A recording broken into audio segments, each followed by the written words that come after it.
Hello, everyone, and welcome to Learn English Easily channel. In this series, we will learn English words in simple sentences. Let's get started. The first word is difficult.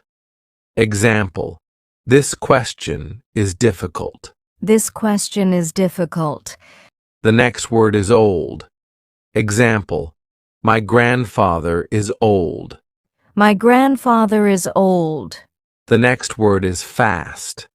Example: the rabbit is fast. The rabbit is fast. The next word is heavy. Example: this bag is heavy. This bag is heavy. The next word is nice. Example: she has a nice dress. She has a nice dress. The next word is weak. Example: the boy is weak. The boy is weak. The next word is strong.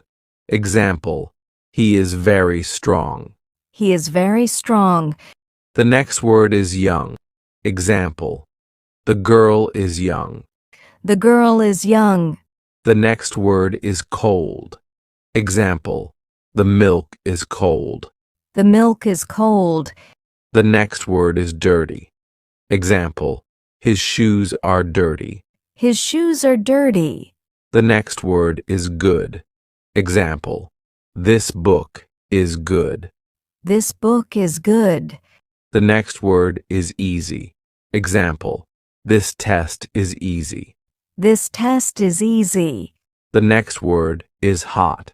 Example: the soup is hot. The soup is hot. The next word is wrong. Example: that answer is wrong. That answer is wrong. The next word is big. Example: the elephant is big. The elephant is big. The next word is small. Example: the cat is small. The cat is small.